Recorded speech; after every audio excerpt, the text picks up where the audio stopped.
जय हिंद दोस्तों। तो देखो भाई लोग, आज हम पढ़ेंगे कक्षा 11 का गणित। आपका चल ही रहा है। तो इसमें हमने अध्याय जो आपका पहला है वही स्टार्ट किया है और प्रश्नावली एक लगवा भी दिया है पिछली क्लास में। और इस क्लास में हम आगे के प्रश्नों के कह सकते हैं प्रश्नावली 1.2 कह सकते हैं। तो इसमें देखो हम क्या क्या पढ़ने वाले हैं, आप लोग इसमें देखिए। हम इसमें रिक्त समुच्चय को आपके बताएंगे और इसमें परिमित और अपरिमित समुच्चय बताएंगे और उसके बाद समान समुच्चय इसमें बताएंगे। तो तीन के बारे में हम बताएंगे, रिक्त समुच्चय, परिमित समुच्चय, अपरिमित समुच्चय और समान समुच्चय।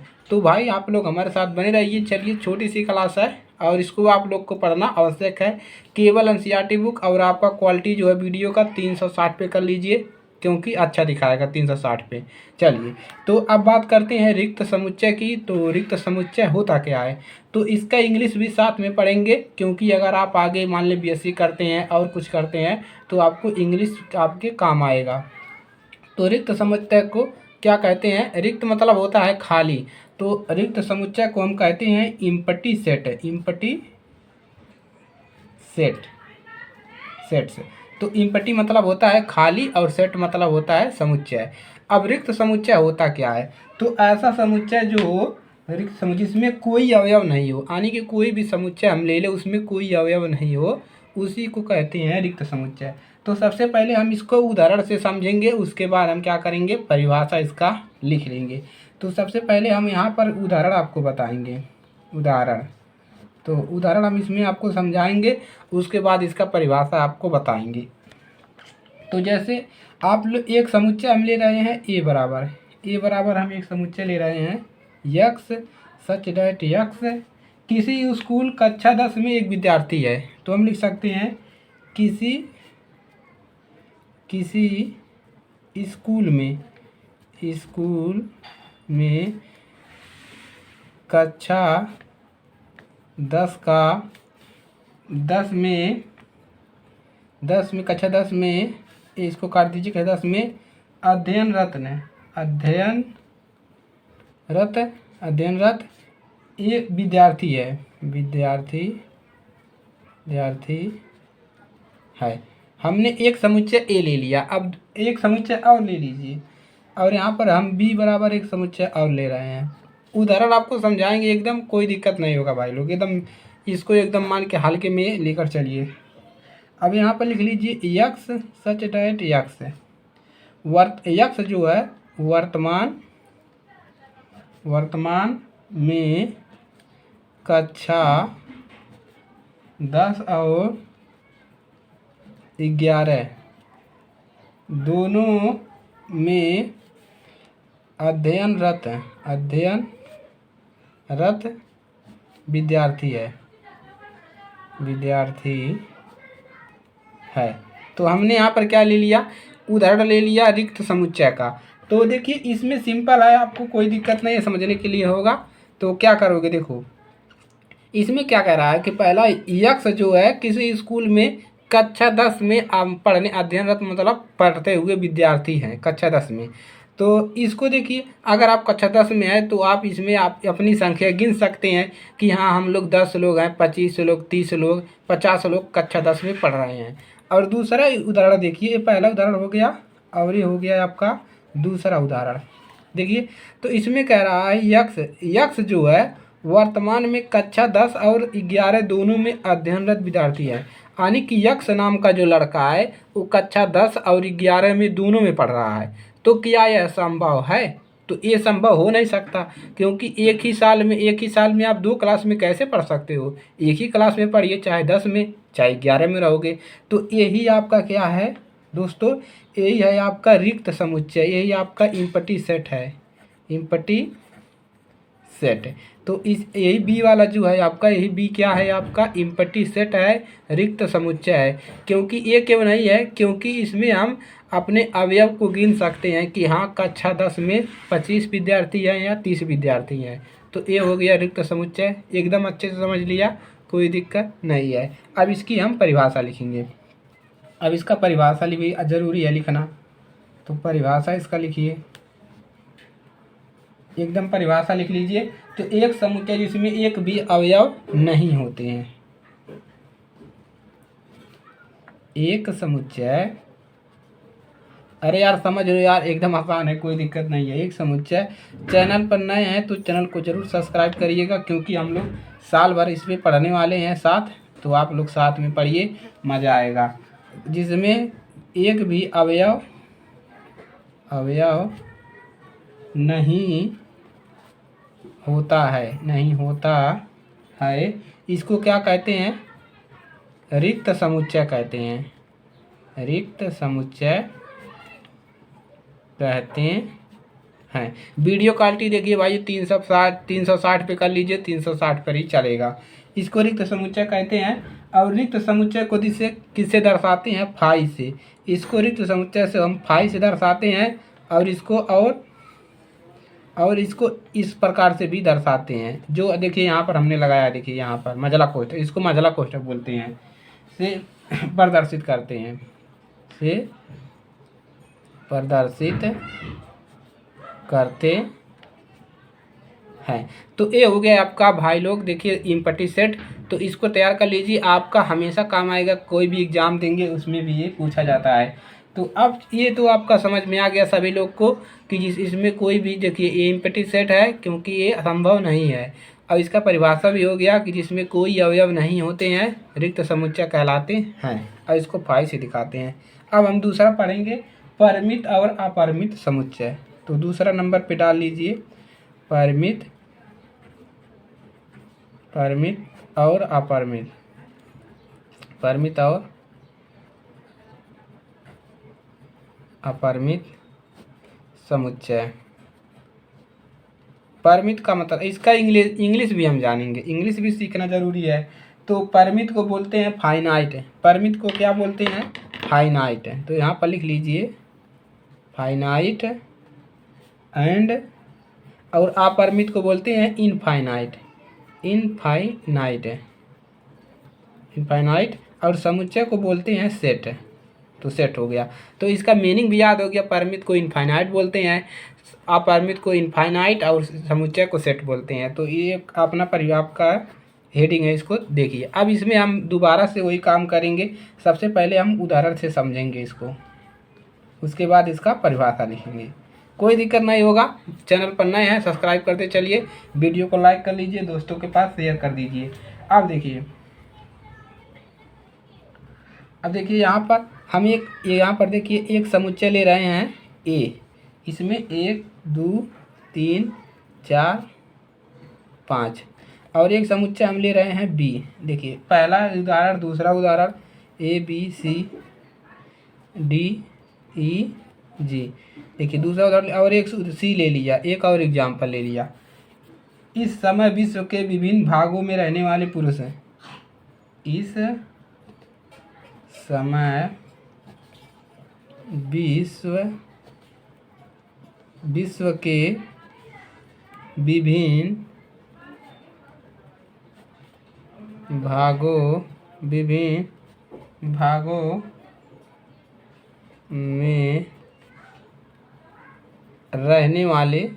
रहने वाले पुरुष। अब इसको क्या करिए, कोष्ठक को बंद कर दीजिए। अब हमने यहाँ पर 3 एग्जाम्पल लिया है। पहला वाला देखिए क्या है, दूसरा वाला, तीसरा वाला। अब इसमें परिमित कौन है और अपरिमित का है, तो इसका परिभाषा एक बार बताते हैं। परिमित क्या होता है? एक समुच्चय जो रिक्त है अथवा जिसके अवयवों की संख्या निश्चित है। जिसके अवयवों की संख्या निश्चित है उसको परिमित कहेंगे, जो निश्चित नहीं है उसको अपरिमित कहेंगे। अब चलिए बात करते हैं।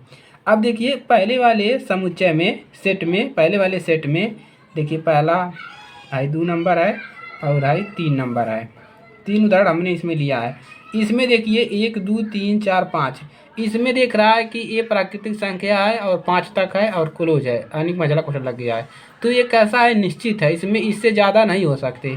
और इसमें भी देखिए ABCDEF है, ये भी क्या है? निश्चित है। इसमें अवयव, जो इसमें अवयव है इसी को अवयव कहते हैं। जैसे 1 2 3, ये सब क्या है? अवयव है, तो ये निश्चित हैं। और सी वाले में देखिए, इस समय विश्व के विभिन्न भागों में रहने वाले पुरुष हैं, यानी कि ये जो समय चल रहा है जिसमें हम रह रहे हैं, इस समय में, हमारे समय में, तो विभिन्न भागों में रहने वाले पुरुष, बहुत सारे पुरुष हैं भाई, तो ये निश्चित नहीं है, परिमित नहीं है, इसमें बहुत सारे पुरुष हैं। तो यही आपका क्या है, ये है आपका अपरिमित, अपरिमित अपरिमित समुच्चय है आपका। ये है इनफाइनाइट, इनफाइनाइट सेट, और ये है आपका फाइनाइट, फाइनाइट सेट, यानी कि ये आपका है परिमित है, ये भी आपका फाइनाइट है, फाइनाइट सेट है। तो ये आपका निश्चित है, ये है आपका परिमित है, परिमित, ये निश्चित है, ये भी परिमित है, और ये कैसा है, अपरिमित है। एकदम क्लियर हो गया। इसको बोलते हैं इनफाइनाइट, इनफाइनाइट। तो इनफाइनाइट सेट है। तो देखिए समझ में आ गया। देखिए इस, अरे यार समझ लो यार, क्या है इसमें, कुछ नहीं है। देखियो इस विश्व के विभिन्न भागों में रहने वाले पुरुष, बहुत सारे पुरुष रह रहे हैं, तो ये परिमित नहीं है। सबको समझ में आ गया। देखिए भाई लोग सपोर्ट करिए भाई लोग, आपके लिए ही एक कॉन्टेस्ट है, एकदम फ्री में है, एकदम हिंदी मीडियम में अच्छे से हम पढ़ेंगे, कोई दिक्कत नहीं होगा। जो नहीं समझ में आएगा मैसेज करिएगा, कमेंट करिएगा, उसको दोबारा पढ़ाएंगे, अच्छे से पढ़ेंगे, पूरा अच्छे से पढ़ेंगे, कोई दिक्कत ही नहीं है। एक एक उदाहरण, एग्जाम्पल, एक एक पॉइंट बढ़िया से पढ़ेंगे। अब अगला बात करते हैं, कौन सा है, समान, यानी कि जो आपका है समान समुच्चय क्या होता है, समान समुच्चय। एक बार अच्छे से पढ़ लीजिए। देखिए एक बार अच्छे से पढ़ लेंगे तो ये भुलाएगा नहीं, आप चाहे जब इसको लगा सकते हैं। समान मतलब होता है इक्वल, इक्वल मतलब समान होता है, समुच्चय को क्या कहते हैं, सेट कहते हैं। तो ये हो जाएगा आपका इक्वल, इक्वल सेट, इसको कहते हैं इक्वल सेट, मतलब होता है समान समुच्चय। तो समान समुच्चय क्या होता है, तो इसका इससे ही पता चल रहा है कि अगर कोई मतलब समान समुच्चय, चलिए इसको उदाहरण, इसको भी देते हैं उदाहरण। इसका परिभाषा अभी नहीं हुआ है, तो इसका परिभाषा सबसे पहले करा देते हैं। एक समुच्चय जो रिक्त है अथवा जिसके अवयवों की संख्या निश्चित होती है, परिमित समुच्चय कहलाता है। इसमें परिभाषा लिख लीजिए, जिसके अवयव की संख्या निश्चित होती है। यहाँ पर लिखिए परिभाषा, ये छूट गया, आप लोग बताइए कमेंट करके, परिभाषा छूट रहा है। तो जो अब जिसके अवयव की संख्या निश्चित है, यहाँ पर हम शॉर्टकट में लिख रहे हैं, जिसके कोई भी समुच्चय जिसके अवयव, अवयव की संख्या, अवयव की जो संख्या है वो कैसा है, निश्चित है, निश्चित है, बदल नहीं सकता, वो क्या निश्चित है, वो क्या होता है, परिमित होता है, परिमित कहलाता है। और जो निश्चित नहीं है वो अपरिमित कहलाता है। तो लिख लीजिएगा, या आप लोग परिभाषा खुद लिख सकते हैं। अब देखिए समान समुच्चय, तो इसमें उदाहरण भी देना पड़ेगा भाई लोग, तो उदाहरण इसमें भी दे देते हैं, समझना है तो उदाहरण देना पड़ेगा। देखिए अब हम यहाँ पर एक उदाहरण ले रहे हैं, ए बराबर, दो ही उदाहरण लेंगे, ज़्यादा नहीं।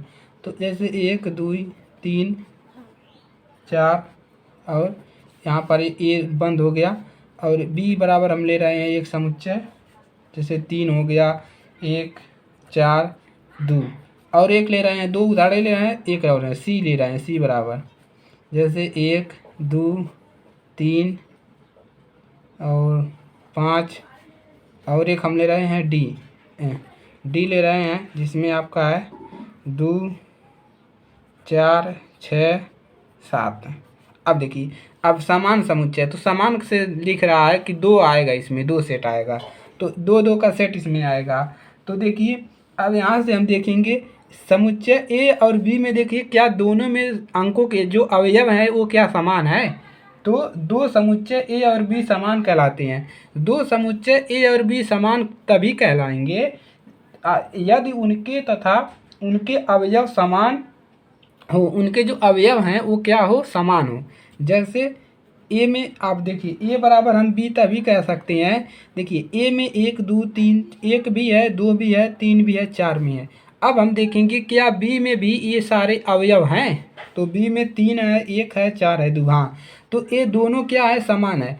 इधर उधर रहने से नहीं मतलब है कि एक लाइन से ए भी रहेंगे, एक लाइन से भी नहीं, ऐसा नहीं, चाहे जहाँ पर रहे, लेकिन वो जो अवयव है उस इसमें रहे तो हो गया। अभी हम ए बी सी डी से समझा दे रहे हैं। अब तो ए और बी बराबर है, तो ये कैसा है, समान समुच्चय है। ये क्या है, ये है आपका इक्वल, ये इसको क्या कहेंगे, ए और बी समान है, तो ए है इक्वल सेट, ए है इक्वल सेट। अब सी और डी को देखिए, तो सी और डी में देखिए सी बराबर क्या डी है, चलिए देखते हैं। इसमें एक अवयव 2 है, एक है, दूसरा अवयव 2 है, तीसरा 3 है, इसमें 5 है। अब देखिए क्या जो ए अवयव हैं इसमें भी हैं, तो इसमें देखिए केवल 2 ही मिल रहा है, तो हम इसको कहेंगे जो सी है वो डी के बराबर नहीं है, यानी कि समान, इक्वल, नॉट इक्वल। तो यहाँ पर हो जाएगा नॉट इक्वल, इक्वल सेट है, तो ए जो है बराबर नहीं है। इसको इसे समझिए, जैसे ए बराबर हमने यहाँ पर ले लिया ए बी सी, और बी बराबर हमने क्या ले लिया यहाँ पर ए सी ई। अब देखिए इसमें ए बी सी है, लेकिन इसमें ए बी सी तो है लेकिन बी नहीं है इसमें, तो ए क्या है, ए समान समुच्चय नहीं है। तो इसी प्रकार से समझ लो। अब इसका परिभाषा भी लिखवा देते हैं, इसको तो समझ लिया। परिभाषा क्या लिखा रहा है भाई, परिभाषा, अरे भाई देख लीजिएगा। चलिए अब परिभाषा लिख लो। अब देखो कैसे लिखोगे परिभाषा, कि दो समुच्चय ए और बी समान कहलाते हैं। कब समान कहलाएंगे, लिखो दो समुच्चय ए और बी, ए क्या लिख रहे हैं, ए और बी समान कहलाते हैं यदि उनके अवयव समान हो, यदि ए और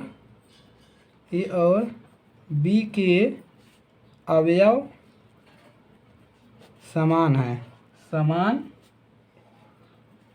हो, यानी कि ए जो है वो बराबर हो बी के, तो हम इसको कहेंगे समुच्चय समान कहलाता है। अगर ए बराबर नहीं है बी के तो हम इसको कहेंगे असमान समुच्चय, असमान समुच्चय। और एक ऐसा है आपका, ये है आपका समान समुच्चय, समान समुच्चय, और ये है आपका असमान समुच्चय। तो ये आपका है दोस्तों, देखिए प्रश्नावली जो कह सकते हैं 1.2 का बेसिक, और इसमें हम अभी उदाहरण करवा देंगे अगली क्लास में, 2-3 उदाहरण है, तो इसको अच्छे से पढ़ लीजिए। रिक्त समुच्चय जिसमें यानी कि क्या है, होता है परिभाषा, जिसमें कोई अवयव नहीं होता है। परिमित समुच्चय जो निश्चित होता है उसको परिमित कहते हैं, जो निश्चित नहीं होता है उसको अपरिमित कहते हैं। समान समुच्चय, अगर दोनों समुच्चय ए और बी समान, उसमें दोनों में अवयव समान है तो उसको समान समुच्चय कहते हैं। तो हो गया। वीडियो को लाइक करिएगा, और जो कुछ भी नहीं समझ में आया भाई लोग कमेंट जरूर करिएगा, एकदम क्लियर करा देंगे। तो क्लियर आप लोग को पूरा 100% समझ में आया होगा, ये मान के हम चल रहे हैं। तो आज के लिए सिर्फ इतना ही, और वीडियो को भाई लोग क्या करिए, शेयर करिए अपने दोस्तों के पास, चैनल को सब्सक्राइब करिए, सपोर्ट करिए। चलिए तो मिलेंगे अगली क्लास में, तब तक के लिए जय हिंद, वंदे मातरम। पढ़ते रहिए और अपने सेहत का ख्याल रखिए।